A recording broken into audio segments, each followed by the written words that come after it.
발표하면 됩니까? 네, 발제하십시오.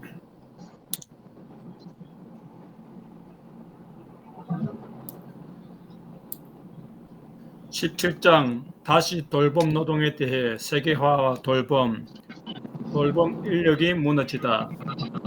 돌봄 노동은 왜 싼가? 나는 이 책에서 이 물음을 반복했다. 이와 관련해 2006년 개호보험법 개정 후 케어워크가 받는 보수가 일제히 줄었다는 점이 눈에 띈다. 사업자는 경영난에 시달리게 됐는데 그 여파가 임금비 동결로 나타났다. 협부분 협동조합 중에는 시급을 100엔 내릴 수밖에 없게 되어 대표자가 협동조합원에게 사과하고 양해를 구한 곳도 있었다. 결과적으로 케어워크 인력난이 일어났다.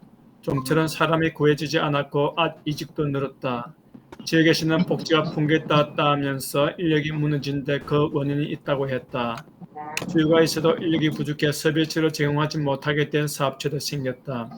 2000년대에 들어선 후 일본 경제는 장기 호황을 맞았다. 그런데 이는 수출 관련 기업의 호황일 뿐 노동자의 호황은 아니었다. 세계화에서는 자본과 생산 거점이 국제적으로 이동하므로 국내에서는 고용 창출 없이 경기가 회복된다. 일본에도 이런 그대로의 현상이 일어났다. 더욱이 일본 기업의 노동 분배율은 1990년대 이후 불안기를 거치며 계속 낮아졌으므로 노동자들은 경기 호황의 열매를 맛볼 수 없었다. 이 와중에 빈부급 격차가 심화하면서 워킹푸어가 나타났다. 일본에서 워킹푸어란 전업으로 일해도 연수입이 200만 엔 이하 수준인 상태 또는 취업했지만 생활보호급여 수준의 수입이 못 미치는 세대인 경우를 가리킨다. 그런데 워킹푸어의 전형적인 사례로 케어워커가 자주 거론된다. 케어워커의 월 평균 수입은 16만 엔으로 시설에서 근무하는 정직원도 22만 엔, 연수입이 200만 엔 되다. 이런 수입으로는 부모 집에서 나올 수 없다. 부모에게 기대지 않으면 스스로 먹고 살 수가 없다. 미래의 희망이 없자 많은 청년이 돌봄 관련 직장을 떠났다. 개호시설 직원 이직률은 근무 3년 이내 약 50%로 매우 높다. 요즘처럼 불황이 지속되거나 파견 계약 해지 사건이 빈번한 경우에도 돌봄 시장으로 이동하는 노동력은 적다. 일례로 노동력이 많은 제조업 파견 노동자가 돌봄 노동으로 옮기는 경우는 적다. 물론 노동의 성격이 달라서 그렇다는 해석도 가능하다. 자동차 산업 등 제조업 파견 인력의 대부분 남성이라 개와 같은 여성 직종에 정할 수 없다는 것이다. 하지만 그게 다는 아니다. 애초에 직종과 임금 격차가 크다는 점을 간과해서는 안 된다. 제조업에서 개호 직종으로 바꾸는 것과 같은 경우를 보자. 정규직 조차월 수업이 산업 전체 평균보다 10만 원이나 낮은 개호 직종에 들어가는 것은 누구나 가장 그리는 선택지일 것이다. 이후 구인 배율이 1.0을 넘는데도 개호 직종의 구인난은 여전하다. 불황이 장기화되었을 때도 개호 직종은 노동 조건이 계속 열악했다. 평균 연간 이직률은 20%를 넘었다. 최근 이직률이 20% 아래로 내려가긴 했으나 이는 불황으로 인해 대체할 선택지인 이직처가 줄었기 때문이다. 저 개혁 직전은 불황기에 찾는 직종으로 경기가 호황이 되면 다시금 이직률이 바로 오를 것이다. 만성적으로 높은 실업률이 나타나는 가운데 계속 노동력이 부족한 현상을 보면 개혁 직종의 노동 조건이 열악하다는 것을 알 수 있다. 왜 돌봄 노동자의 임금은 싼가? 이직률은 개혁 보험 개정으로 시설 입사 이용료는 내려갔다. 잘 알려졌다. 개호보험 초기에는 개호시설의 이용자가 몰렸다. 더욱이 이용 단가도 올라서 개호시설의 이익은 상승했다. 면세 대상을 사회복지법인에서 이런 시설 대부분을 담당했고 그래서 선망이나 비관의 대상이었다. 개호보험료를 어떻게 적정하게 배분할지 고려한다면 정부나 시설 쪽 이익을 줄이도록 보수 개정을 했어야 마땅하다. 정부가 2006년 개정해서 의도한 바대로 재택 돌봄 강화 유도를 위해서라도 이용료 조정 등 보수 개정을 해야 했다. 기업 시설의 이익을 볼 수 있었던 이유 중 하나는 시설 측 수입이 늘었는데도 케어워커 인력을 늘리거나 임금을 높여 노동분 배율을 높이는 방향으로 투자하지 않았기 때문이다. 케어워커의 책임과 부담은 전혀 줄지 않았다. 따라서 당연하게도 시설 이용자에 대한 대우도 나아지지 않았다. 케어워커의 저임금은 그대로 유지되었다. 개업보험 개정으로 이용료를 억제하자 노동자의 임금을 인상할 길은 점점 더 멀어졌다. 그러나 만약 경영이 안정돼 가던 시기에 케어워커의 임금을 올렸더라면 이용료를 억제한 정부 정책은 기업 시설의 경련난으로 나타났을 것이다. 일례로 케어워커를 고임금 정규직으로 고용해오던 다카노스 복지공사는 독립재산제를 도입하자마자 경영 위기에 빠졌다. 그런데 거의 모든 개업 사업체는 돌봄 노동을 저임금 노동으로 간주하고 노동 조건을 개선하려 하지 않았다. 결국 이와 같은 사태를 보면 제도권과 정치권 그리고 유권자인 시민 모두가 돌봄 노동을 저평가하고 있다는 점을 고스란히 알 수 있다. 돌봄에 대한 사회적 평가가 낮은 것이다. 정부는 이용료를 싸게 억제할 뿐이고 사업자는 노동자 임금을 올려주지 않는다. 이용료 될 수 있으면 상가격을 선호한다. 고령사를 좋게 만드는 여성 모임에서 케어워커의 급여 월 3만 엔을 인상하자고 산정한 근거는 뭘까? 임금을 월 3만 엔 올리면 연수입은 36만 엔이 늘어난다. 풀타임으로 일하는 시설 노동자의 평균 월급이 22만 엔인데 여기에 인상한 월 3만 엔을 더하면 겨우 연수입 300만 엔이 된다. 이 보수가 거듭되는 야근에 더해 무거운 부담과 책임을 짊어지는 노동에 대한 보수를 직결할지는 또 논의해야 할 문제다. 그런데 현재 월 20만 원을 밑도는 임금은 노동력 재사장 비용조차 감당하지 못한다. 이는 지금까지 청년과 기혼 여성의 노동력, 즉 가족이 일어난 완충제로 부족한 재사장 비용의 부담을 흡수할 수 있는 독선 조건을 가진 노동자를 전제로 삼아 돌봄 시장, 노동 시장이 유지되어 왔다는 증거다. 우리는 사회적 측이 청년과 기혼 여성의 노동력 재사장에 대한 책임을 지지 않아도 될 일회용 노동력을 간주했다는 점을 확실히 인식해야 한다. 노동과 노동력, 노동력이란 노동을 생산하는 주체의 노동자의 잠재력을 가리키고 노동이란 노동력을 행사할 때 동반되는 생산 행위로 말한다. 노동력과 노동은 모두 상품화가 되지만 노동력을 상품화하는 것과 노동을 상품화하는 것은 다르다. 노동력이란 살아있는 인간의 신체에 있고 어떤 것을 생산할 때마다 발휘되는 육체적인 및 정신적인 능력의 총합이다. 노동이란 노동력이 발휘된 상태를 가리킨다. 노동력의 상품화란 자신이 가진 노동력을 자력에 스스로 설 수 있는 동시에 생산수단으로부터 해방되어 있기 때문에 노동력을 팔지 않으면 굶어야 하는 자유를 가진 임금 노동자가 되는 것을 말한다. 즉 노동력을 상품화한다는 것은 노동력 시장에서 노동력과 교환해 임금을 얻는 것 말고는 생산수단이 없는 상태를 말한다.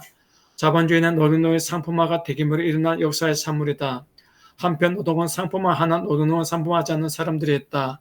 자영업자다, 막노동과 하청업체에서 일하는 것 등도 이에 해당한다. 사용자가 하청을 주어 노동자에게 노동력 재사상 비용을 지불하지 않기 때문이다. 노동력 상품의 가치란 그것을 생산하는 데 필요한 사회적 평균 노동력 양에 따라 규정된다. 즉 내일 다시 일상생활을 유지하며 노동을 반복하기 위해 필요한 생산수단이라는 가치. 2. 노동력의 보충과 세대의 생산을 위해 필요한 가족의 생활수단이라는 가치.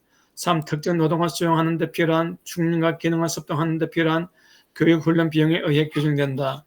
노동력 상품의 가격은 노동시장의 수요와 공급의 균형과 같은 가격 메커니즘을 따르나 그와 동시에 이 노동력 상품의 원가인 노동력 재사상 비용보다는 낮지 않게 설정된다.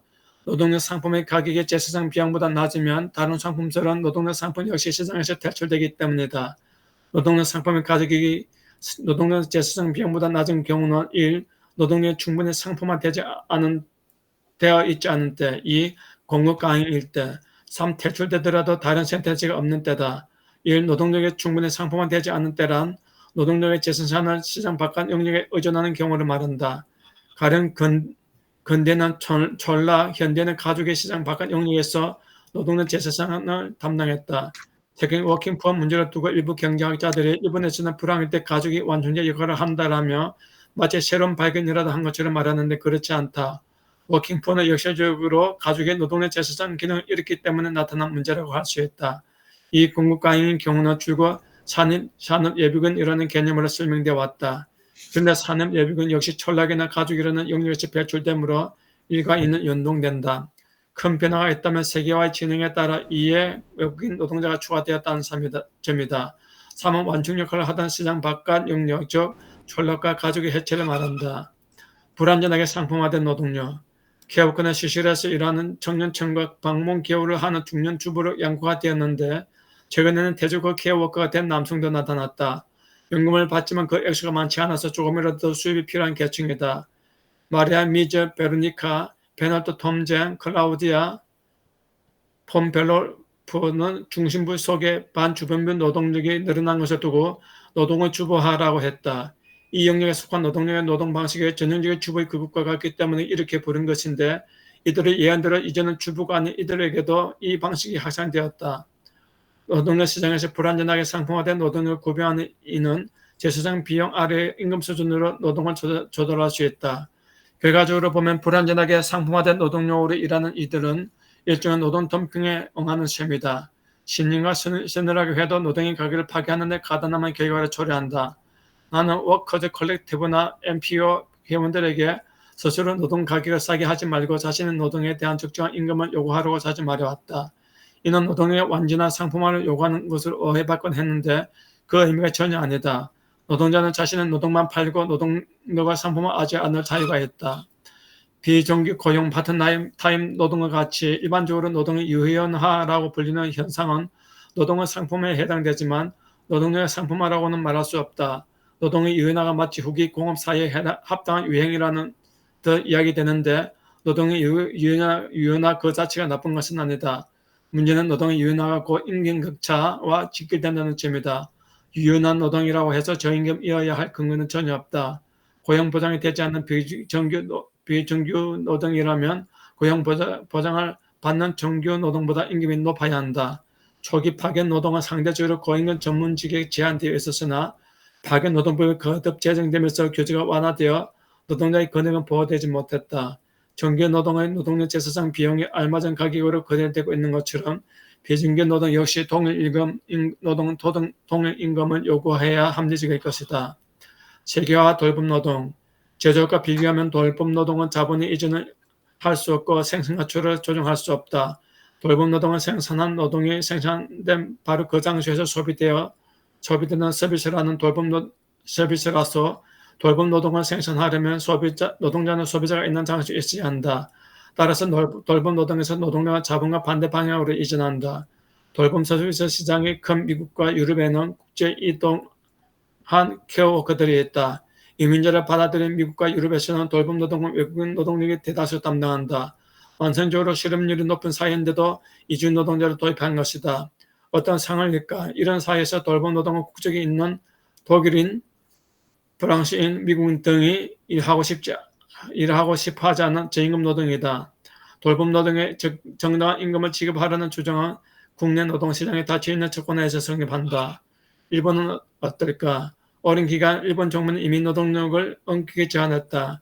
경제인 단체 일본경제단체 연합회가 2008년 사상 처음으로 이민자 1,000만 명 시대를 언급했다. 심한 저출산에 따른 인구 감소를 막기 위해 이 정도 규모의 인구 증가를 확보해야 한다는 제기의 위기감이 표출된 것이다. 그런데 일본의 돌봄 노동 일손이 정말 부족할까? 개업복지사 자기 소유자는 47만 명인데 실제 취업한 이는 27만 명이다. 자기 소유자가 일하는 비율이 약 60%다. 요즘 나타나는 돌봄 노동 일손 부족은 자기 소유자가 일을 하지 않는 것이지 케어워커가 부족한 것은 아니다. 이런 사태는 사회적 요인에 기인한다. 그러니까 열악한 노동 조건으로는 케어워커로 일하려는 사람이 없다는 것이다. 여기에는 간호사가 부족한 현상과 마찬가지 배경이 있다.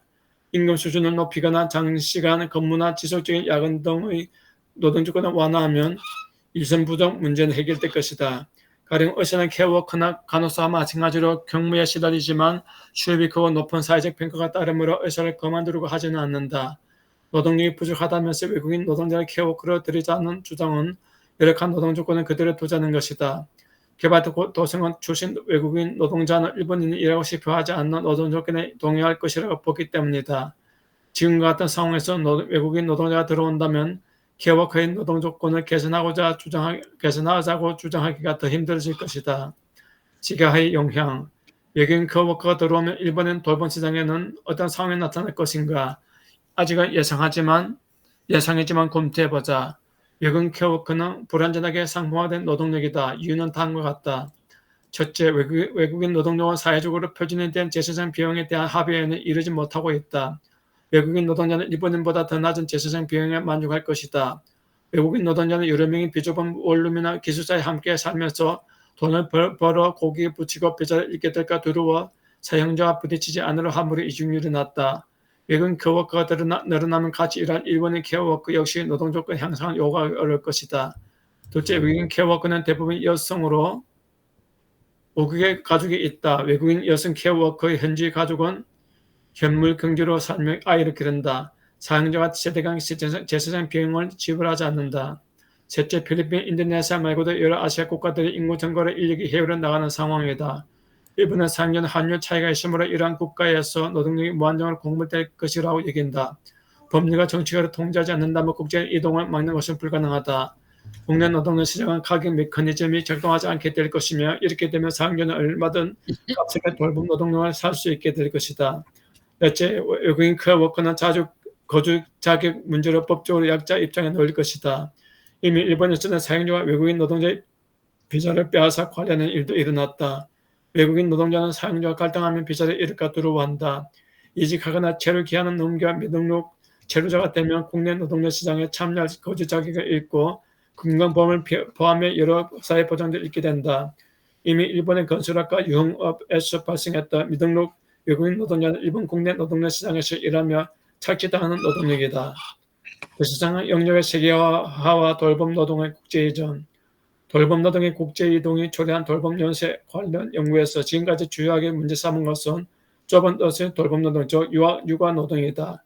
일본에서 일하는 여성들 일과 가정 가운데 뭘 우선해야 할지 고민하지만 싱가포르와 홍콩에 사는 커리어 우먼은 필리핀 가사 노동자를 고용해 육아를 해결한다. 노동력의 가격이 국가마다 차이가 나는데 이때 기여비용이 높은 여성의 가사 노동은 기여비용이 낮은 여성의 노동으로 간단히 대체된다. 글로벌 돌봄 연수란 다음과 같은 현상을 가리킨다.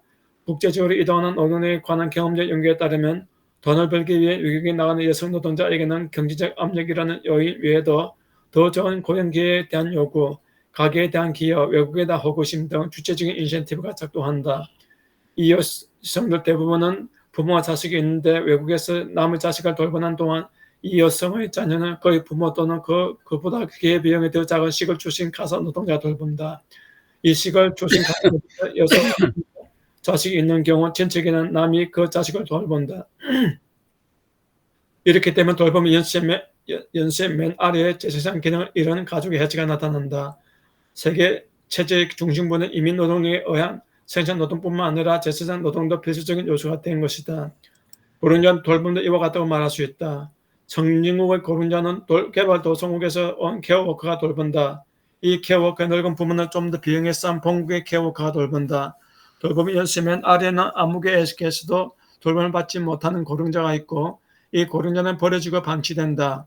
이것이 단지 악몽으로 끝나고 말 일이라고 볼 수는 없다. 재소생 비용의 국제적 격차가 나는 것과 마찬가지로 돌봄 수준의 국제적 격차를 전제로 선진국의 고령자는 개발도상국의 저임금 노동자의 세심한 돌봄을 받을 수 있다.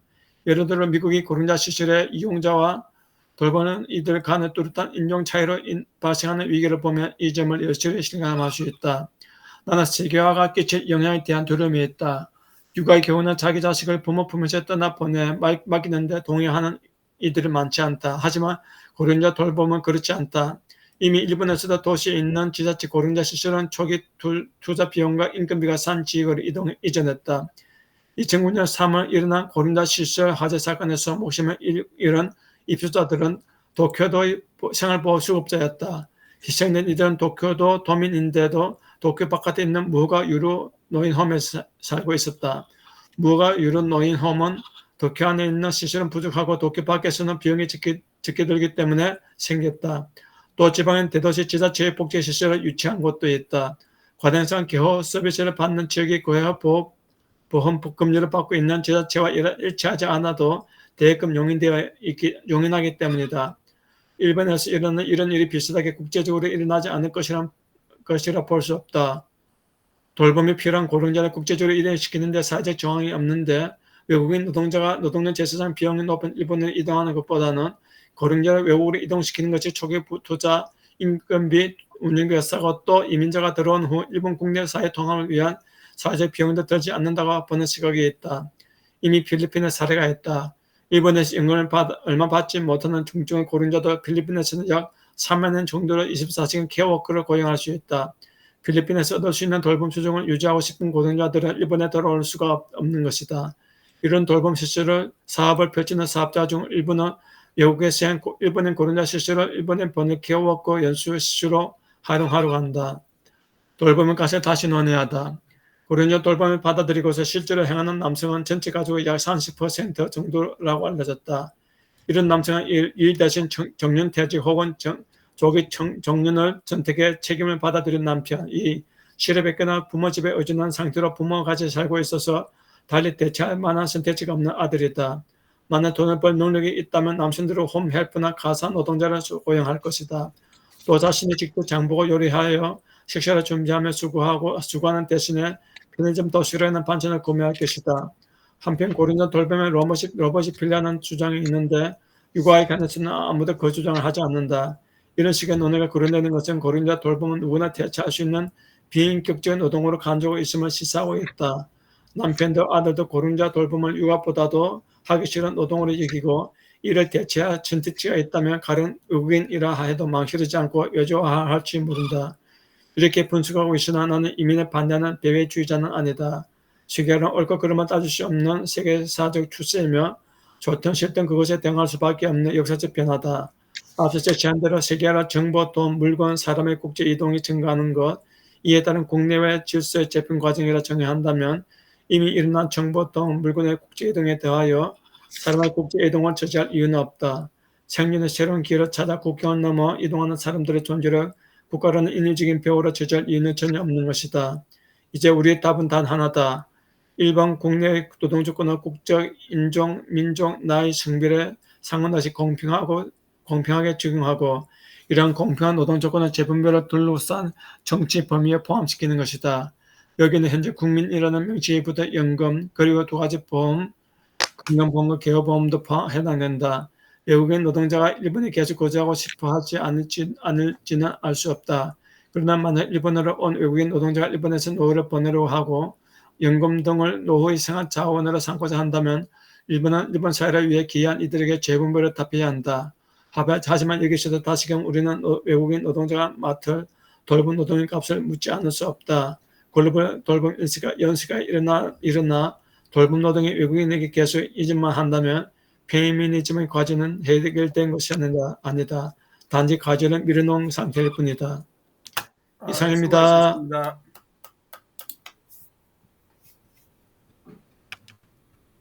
질문 있으면 받겠습니다. 발표가 23분 걸렸습니다.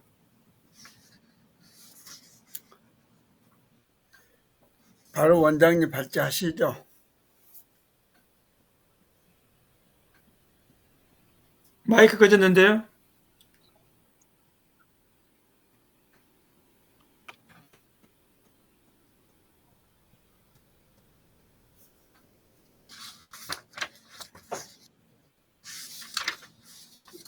근데 저희는 교환이 안 보였는데 보이셨어요? 다른 분들은?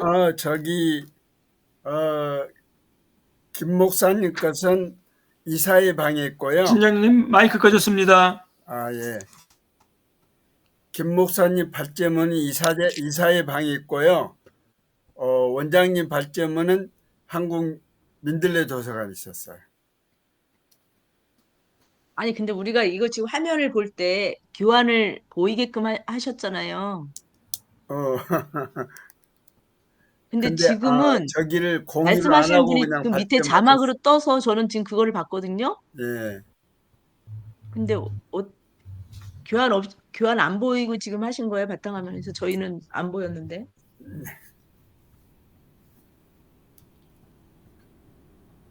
원장님 건 제가 공유를 하겠습니다.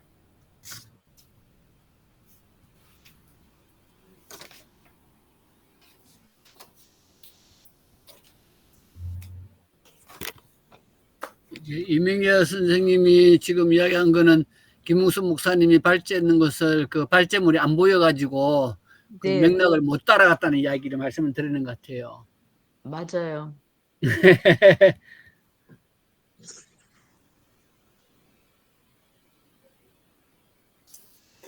혹시 발제문 공유됐나요? 네, 됐어요.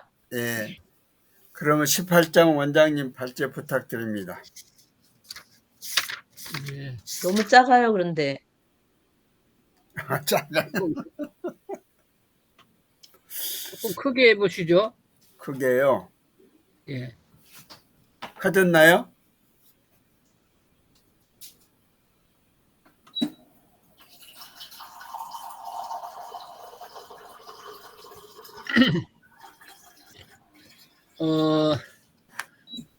우리가 중간에 한 8개 장 정도는 생략을 하고, 그거는, 이분이 우에노 시즈코가 현장에서 경험했던 그런 수많은 경험들을, 아마 실제적으로 그 3부에, 이렇게 한 8개 장으로 이렇게 잘 드러나고 있는데, 우리가 그 부분들은, 상황상 생략을 했는데, 아마 그 부분들을 우리가 조금 실천적인 부분들을 좀 보면은 좀 도움이 될 수 있을 것 같고, 오늘 발제했던 것들은 김 목사님하고 제가 했던 부분들은 이제 이 돌봄에 대한 미래에 대한 이야기를 하고 있기 때문에 이 책에 뭐 여러 가지 그 논란의 여지들은 좀 있을 것 같아요.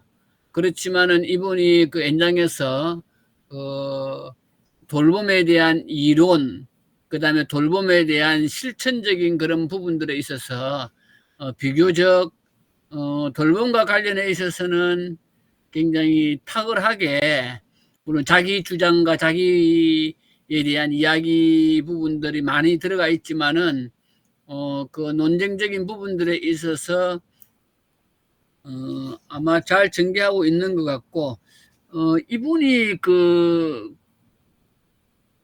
일본 사회에서 저도 정확하게 뭐 이렇게 이야기하기는 힘들지만은 논쟁에 대한 만큼은 이분이 굉장히 탁월하게 아마 경험적인 부분들과 함께 이야기가 되고 있는 것 같고요. 그래서 이제 김 목사님이 세계화와 돌봄에 대해서 이제 이야기를 하고 있는 거, 마지막으로 그러면 일본 사회가 이후에 복지 사회를 어떻게 구상해 나가야 되겠는가 하는 부분들인데, 이 부분들은 지금 우리나라에서 던져주고 있는 어렴풋이 저도 커뮤니티 케어에 대한 것들을 명확하게 지금 정부 정책에 대한 부분들을 이해를 못하고 있지만은, 아마 그런 부분에 있어서 우리에게 시사점을 줄 수 있는 그런 많은 부분들이 될 수 있을 것 같다라고 보여지고, 그래서 이 책 제목에 돌봄의 사회이야기로 되어 있지만은 부제가 당사자 주권의 복지 사회로라고 이렇게 이야기를 하고 있습니다. 이제 맨 마지막에 이 차세대 복지 사회의 구상을 이야기할 때 결국에는 당사자 그 운동을 해라라고 하는 부분들이 있는데, 뭐 나중에 조금 이야기가 될 수 있을지 모르겠지만은 우리나라에는 이 당사자 주권에 대한 부분들에 대해서 충분하게 논의되고 있는가 하는 부분들에 있어서 굉장히 우려스러운 부분들이 있고, 그 다음에 지금 커뮤니티 케어를 이야기하고 있지만은 이 커뮤니티 이 서비스에 대한 내용들이 굉장히 사업적인 일자리에 대한 부분들을 하고 있기 때문에 인간 본질에 대한 이런 근본적인 우에노 시즈코가 지적하고 있는 부분들하고는 오히려 좀 거리가 먼 그런 부분들이 있는 것 같아서 어떤 면에 있어서는 좀 많은 고민들이 있어야 되지 않겠나 하는 생각이 듭니다. 자, 그래서 여기에 제가 발제할 것들, 차세대 복지사회 구상에 대한 것들은 7꼭지로 나누어져 있는데 제가 길게 이야기하지 않으려고 그래요. 그래서 여기에서 제가 3페이지로 이렇게 정리했는데, 1장에 이제 이야기할 때 우리가 경제학을 공부할 때 1990년대 2000년대 초반까지만 하더라도 경제학을 공부할 때 시장의 실패, 시장은 수요와 공급에 의해서 실패하지 않는다라고 이렇게 우리가 배워왔고, 그리고 특히 이제 국가가 실패하지 않는다라는 것들은 거의 명백한 국가가 어떻게 실패를 하느냐라고 이야기가 되어져 왔는데 우리는 IMF를 경험하면서 국가도 실패할 수 있다는 것들을 두 눈으로 부릅뜨고 경험할 수 있는 실증적인 경험을 국가도 망할 수 있다. 국가가 어떻게 실패하지 않느냐 하는데 국가도 굉장히 명확하게 망할 수 있다는 것을 우리는 IMF를 통해서 경험했던 부분들이고 그래서 이 우에노 지즈코는 시장도 실패할 수 있고 가족도 실패할 수 있고 국가도 실패할 수 있다라는 이야기를 이야기하면서 그러기 위해서는 복지 세 가지 축이 아니라 복지 부분들에 있어서 정부만이 아니라 가족만이 아니라 시장만이 아니라 거기에 다원적인 사회가 필요한데 거기에 이야기하고 있는 이 우에노 지즈코가 이야기하고 있는 부분들이 바로 복지다원 사회의 세 가지 축에 한 걸음 더 나아가지고 협에 대한 우리식으로 이야기하면 약간 협동조합의 성격이 되겠죠. 시민사회 부분들을 계열이 되는데 협에 대한 이야기를 해서 그러한 책임을 부담을 나누자라는 것이 두 번째 꼭지에 나와 있는 이야기예요. 그래서 그런 부분들에 있어서 협에 대한 이 부분들이 굉장히 중요하고 그리고 이 우에노 지즈코가 약 10년 동안의 현장을 쫓아다니면서 또 그 여성의 그 부분을 이야기하면서 그런 경험들을 3부에서 명확하게 그런 활동들에 대한 이야기들을 하고 있는 것이 이 두 번째 장의 복지다원사회에 대한 이야기가 되겠고요. 그래서 간과 민과 협에 대한 부분들 그리고 사회에 대한 이 네 가지 부분들을 이야기되고 있는데 그 중에 하나가 이제 협에 대한 부분들을 이 장에서는 협에 대한 부분들을 앞에 3장에서 이야기했던 그 모든 내용을 총칭해서 협에 대한 이야기들을 이제는 펼쳐나가고 있다고 보고 있습니다.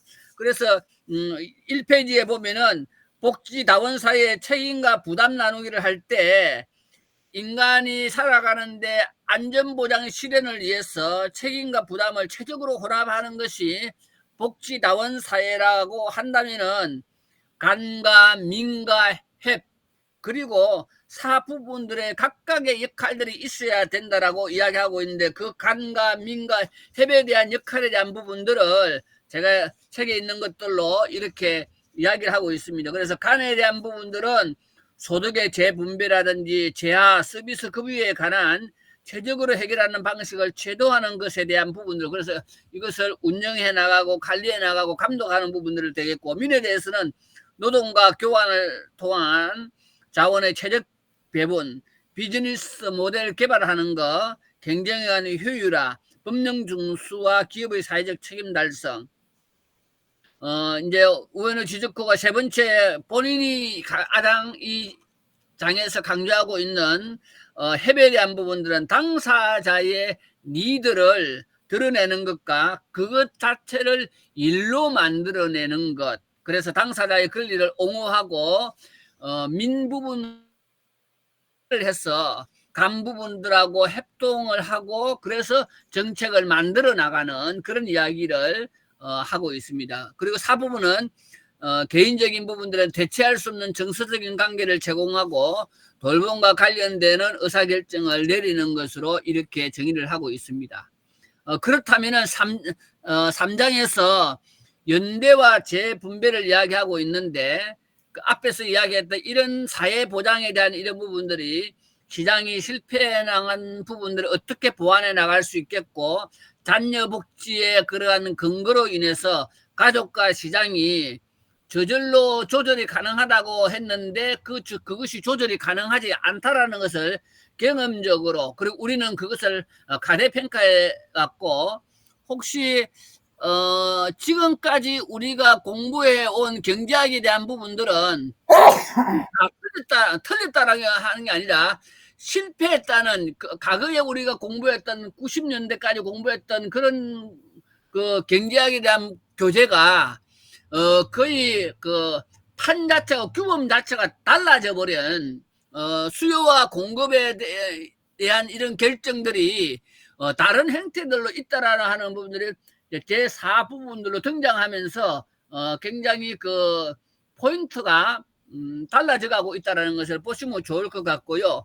그런 맥락에서 단지 이제 사회 보장을 뭐 보안성의 문제라든지 잔여적 복지로 인식해서는 안 된다라고 이렇게 보고 있고, 그래서 이러한 것들이 재화와 서비스의 분배 또 재분배 시스템으로 우리 인간의 그 살아가는 삶에 대한 부분들에 대해서 온전하게 우리에게 체득될 수 있는 그러한 사회 보장으로 이렇게 그 이제 고려를 해야 된다라는 이야기를 하고 있고요. 그래서 이제 우리가 뭐 알고 있는 사회 보장 제도 했을 때 이 사회 보장에 대한 부분, 이 용어가 굉장히 중요하거든요. 사회 보장이라고 했을 경우에는 사회보험이라든지 그다음에 사회버스, 공공부조라든지 그리고 사회서비스 이 부분들을 다 포함해가지고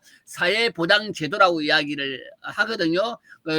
크게 이야기하면 세 가지 내용으로 이야기하고 있는 것들이죠. 우리가 보통 알고 있는 것은 경제적으로 어려운 재분배 시스템의 부분들이 있어가지고 공공부조라고 이야기하고 있지만은 그거는 잔여적인 부분이 있어가지고 경제적으로 어려운 부분들을 자원을 재분배하기 위해서 이렇게 공공부조의 형태를 하고 있지만은 그것 아니고 우리가 또 아동수당이라든지 노인수당 사회 서비스 부분들로 이렇게 볼 수 있는 이 용어에 대한 이해들이 있어야 조금 더 도움이 될 수 있을 것 같고요. 여기서 이야기하고 있는 사회보장은 공헌을 원칙으로 토대로 분배된 소득을 필요 원칙 중심으로 수정하는 것, 이게 이제 일본의 경제학자가 그렇게 정의를 하고 있는데, 이 일본의 경제학자가 이야기했던 이 부분들은 19세기 때 세계를 뒤흔들었던 한국 사회에서는 아직까지도 이 칼 막스의 경제를 이야기하면 책만 보더라도 마치 딱지를 끊고 그러는데, 사실은 칼 막스가 이야기했던 이 경제 원리만큼 탁월한 부분들이 없는데, 이제 그거는 빨간 딱지로 우리가 그렇게 한국 사회에서 매도해 버리는 그런 부분들을 했는데, 여기서 이야기하고 있는 것들은 능력에 따라서 일을 하고 필요에 따라서 분배한다라는 이 칼 막스의 자본론과 노동에 대한 이 부분들은 엄청나게 중요한 가치가 명확한 건 아니지만 중요하게 다뤄져 있다라고 보면 좋을 것 같고요. 이 이야기가 바로 그러한 이론과 흡사하다라고 하는 부분들인데, 이 이야기는 어떤 면에서는 우에노 지적호가 여성 페미니로서 사회학자로서 동일한 맥락선상에서 본인이 실천하고 있는 부분들하고 굉장히 강조하고 있다. 그렇게 보면 좋을 것 같고요. 그런 맥락에서 소득에 대한 재분배가 포함이 되고 있고, 이것이 소득에 대한 재분배는 앞에서 제가 이야기했던 것처럼 공공부조의 성격이 있는데, 이것이 바로 빈곤 문제의 소득의 재분배는 결국에는 가난한 부한 사람들이 가지고 있지만 이것이 가난한 사람이 흘러내릴 수 있도록 이렇게 빈곤 문제에 해결해 있다라는 것인데, 이 빈곤 문제를 해결하기 위해서는 결국에는 재원들이 어떻게 조달될 수 있는가, 잘 전달될 수 있는가 하는 문제가 되겠죠. 그래서 이 책에서는 재원을 그러면 어느 정도 규모로 해야 될 것인지, 또 어떤 방법으로 해야 될 것인지, 이제 이 부분들은 우리나라에서는 공무원들이 하고 있는 것들이죠. 그거 가지고 촘촘하게 리스트를 짜가지고 그런 요건들을 맞춰가지고 어느 순간에는 기초생활수급자가 됐다가 또 집세가 등락함을 따라가지고 빠지는 경우들도 있고, 그러한 것들이 이러한 재원 조달과 관련해가지고 다양한 조달 문제와 분배 문제로 이렇게 이어지고 있다라고 보면 좋을 것 같고요. 이 이제 일본의 경제학자 다케카와는 그런 정부에서 큰 정부와 탈상품화의 조합으로 이야기하고 있는데, 여기에 좀 복잡한 도표로 이렇게 이야기하고 있는데, 하나는 높은 복지와 높은 부담, 필요에 대한 니즈 원칙, 보편주의, 공공부문 중심으로 나와야 된다고 이야기하고 있고요. 그런데 다케카와는 일본인은 높은 복지 부담과 기여 원칙, 선별주의, 공통부분 중심에 대한 지지가 높더라고 설문조사를 통해 가지고 그렇게 결론을 내리고 있습니다. 이 부분들은 높은 복지 부담을 해야 된다. 기여를 원칙으로 해야 된다. 선별주의로 나가, 보편주의가 아니고 선별주의로 해야 된다. 그 다음에는 공통부분의 중심에 대한 지지가 높더라고 이렇게 이야기하고 있는데, 여기서 이야기하고 있는 니즈 중심의 복지사회라고 하는 것은 당사자 니즈 중심으로 이야기하는 것이고, 이 저자는 이야기할 때 뭐 고용의 여부라든지 고용 형태, 가족 유무, 가족 구성 등에 좌우되지 않는 재분배 원리를 구성하자는 이야기로 표현하고 있습니다. 네 번째, 니즈 중심. 제가 이거 15분 요게 나오는 13분 끝날 때까지 다 끝내야 되거든요. 그리고 난 다음에 넘어가려고 그러니까, 니즈 중심의 복지사회로 했을 때는 여기에 이제 사회 서비스법을 구상을 하는데, 저자가 앞에서 쭉 이야기했던 니즈 중심의 복지사회로 해서 나온 재원 조달에 대한 문제는, 본인은 이 부분들은 재원의 문제는 경제학자가 해야 될 일이지만은 분배에 대한 부분들에 대해서만큼은 본인이 이야기를 하고 있습니다. 그래서 앞에서 이야기하는 선별주의가 아니고 보편주의를 택하고 재분배 부담 원칙으로 무상 또는 각자의 지불 능력에 따라서 부담을 택하고, 재분배 자원은 화폐급여가 아닌, 다시 하면 현물급여가 아닌, 현금급여가 아닌 사회 서비스 급여, 그러니까 현물급여가 되겠죠. 돈을 직접 주는 게 아니고 거기에 해당되는 서비스를 준다는 이야기죠. 그래서 재분배의 매개체로서 이 해배에 대한 부분들을 육성해야 된다라고, 다시 하면 시민사회에 이야기하고 있는 그런 부분들을 강화시키고자 하는 노력들을 이야기해주고 있습니다. 이게 바로 사회서비스법으로 이야기하고 있습니다. 그 사회서비스법의 중간 과정에서 이 일들을 수행하는 사람들이 바로 협의해서 하라는 이야기예요. 그 다음에 소득의 재분배로 사회보장을 하는 것만으로는 불충분하고, 저자는 그런 맥락에서 공적 책임으로 이러한 니드를 직접 채울 수 있는 바로 사회 서비스인 대인 서비스를 제공해 나갈 것을 지지하고 있습니다. 그 지지하는 내용이 5가지로 이렇게 설명이 되어지고 있는데, 이 부분들은 5가지를 보시면 좋겠습니다. 넘어가겠습니다. 그리고 나카니 씨는 재원을 확보한 후에 당사자의 주권을 바탕으로 고령장애를 통합하고, 고령자와 장애를 통합하고, 그리고 세금으로 공적 기관이 사회 서비스 제공을 보장하는 제도를 구성하자는 그 이유로 보편적인 사회 서비스법을 제정을 주장을 합니다.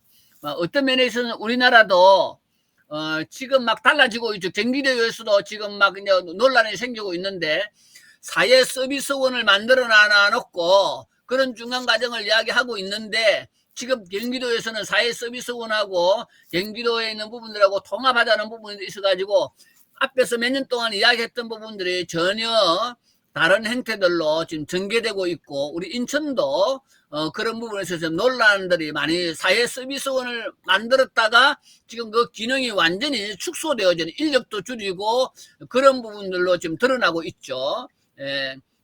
그런데 이 저자는 노령자와 장애인뿐만 아니라 영유아를 통합한 보편적인 사회 서비스법을 제안한다라고 했는데, 바로 이 부분들이 우리 국장님이 이야기하고 정보를 던져주었던 것처럼 바로 커뮤니티 케어, 이 부분들을 지금 이야기를 하고 있는데, 사실은 커뮤니티 케어에 대한 구체적인 부분들이 아직까지 우리는 지금 뭐 법은 만들어져 가지고 진행한다고 그러는데, 요 부분들 어떻게 될지는 많은 우리가 추이를 살펴봐야 될 부분들이 될 거라고 보여집니다.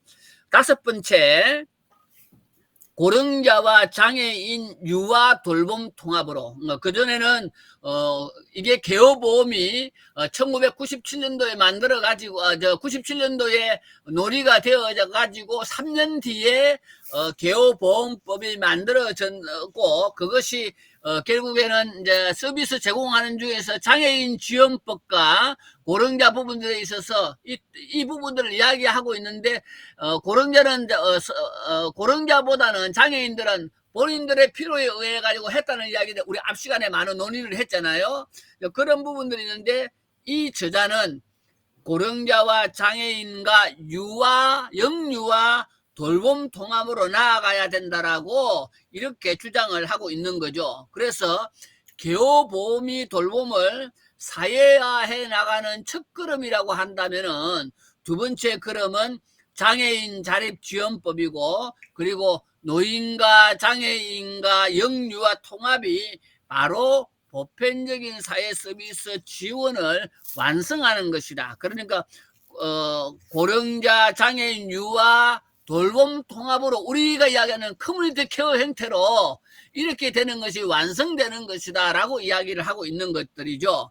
그래서 결국에는 나이와 가족 구성원을 따지지 않고 돌봄이 모두가 필요한 개인에게 그것이 인간의 권리로 서비스가 제공될 수 있는 그러한 제도를 이야기하는 겁니다. 이러한 지원이 필요한 사람들 상태를 굳이 나이에 따라서 구분할 필요가 있느냐, 또 돌봄의 니즈가 무엇 때문에 발생했는지 그 원인을 따져볼 것이 아니다라고 이 저자는 이야기를 하고 있는 겁니다. 그래서 이 사회서비스법은 육아수당과 같은 현금에 대한 금액이 아니라 직접 서비스가 재분배되는 자원이라는 점에서 당사자 주권의 그러한 가치, 이상, 이념을 따른다는 것들이죠.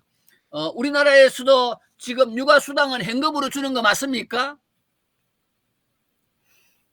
현금은 맞는데 가령 어린이집 가면 육아수당 어떠세요? 손주들 어떻습니까?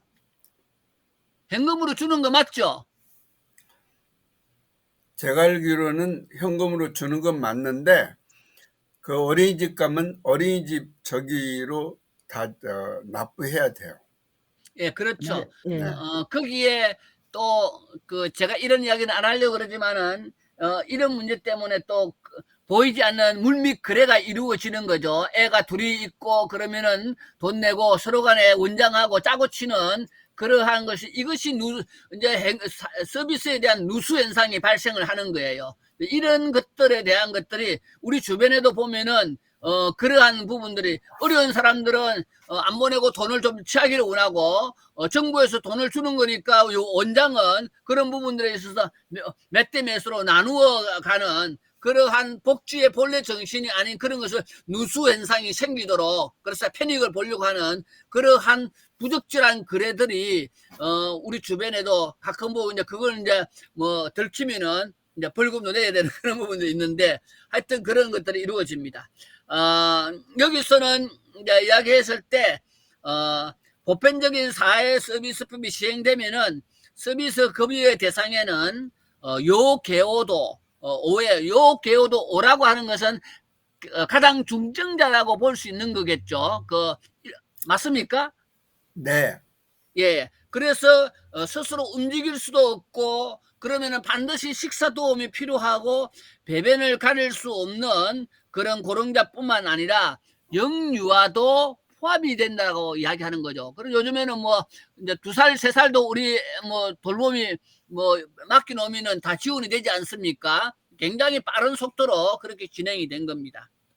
자, 그래서 고령자, 장애인, 유아 돌봄, 통합 돌봄으로 가야 된다고 이 저자는 주장하고 있는 것들이고요. 국가의 재정에 대한 문제는 논의를 하고 이렇게 흘러가야 된다는 이야기를 강조하는 거죠. 그러면 누구하고 연대할 것인가 했을 때는 이러한 사회적인 재원의 재분배를 염두에 둔다면은 그 연대의 범위를 어디까지 해야 될 것인가, 그리고 또 누구와 연대해야 될 것인가, 이런 근본적인 물음이 남는데, 이것이 여기서는 국내에 있는 정주자, 앞에서 우리 김 목사님이 이야기했던 있는 외국인 케어 워커들, 이런 부분들까지 국적이 무엇이든지 간에 사회 서비스가 제공될 수 있을 것인가, 그런 부분이 있고, 지금 일본에서는 이제 뭐 공식적으로 우리나라도 지금 그런 필리핀이라든지 외국인들을 해가지고 몇만 명 정도 이렇게 이제 그 공식적으로 이제 그 케어 워크로 쓰는 걸 낳고, 그것도 안 되면은 일본에서는 이미 그 뭐죠, 인공 그러한 사람을 케어 서비스를 해 나가죠. 훨씬 더 정교하게. 이런 부분들에 있어서 이 인력을 어떻게 활용할 것인가에 대한 것은 아주 민감하게 이렇게 그 대응을 해 나가고 있는 상황이라고 보면 좋겠습니다. 마지막 3분 남았는데, 이렇게 하기 위해서는 당사자 운동을 향해서 초고령 사회가 이제 25%가 일본에서는 넘어는 그런 상태에서, 그런 가운데서 사회 서비스 이용자가 이렇게 있을 수 있는데, 이건 빠르든 어떤 간에 의존적인 존재, 고령자는 사회적인 약자가 된다는 이야기죠. 그런 부분에 있어서 그 사회적인 약자가 되는 것은 속도의 문제죠. 어떤 사람은 빨리 다가올 수 있고 어떤 사람은 늦게 다가올 수 있는데, 결국에는 그렇게 될 수밖에 없다. 그래서 불가피하게 위험과 안전 배부에 대한 니즈가 높아질 수 있을 것이고, 이것이 세기말에 아까 이야기했던 세기말인 97년도에 고령사회를 위한 사회적 합의가 개호보험법이라는 행태로 이루어졌기 때문에, 이것이 하나의 일본 사회의 희망이 되었던 것처럼 앞으로도 여성과 돌봄이라든 이런 것들에 대해서 해나가되, 바로 이런 것들이 모든 사람들에게 이렇게 진행되어야 된다. 이것이 이제 돌봄의 사상과 실천, 이런 것들에 대한 필수적인 과제다라고 이야기를 하고 있습니다. 예, 여기까지 하고 바꿔서 진행해 나가도록 하죠. 예, 지금 이사회 방하고 저기 민들레 방에 지금 9시부터 10시까지 회의 전부 올려놨습니다. 이거 나가겠습니다. 걸러 들어오세요.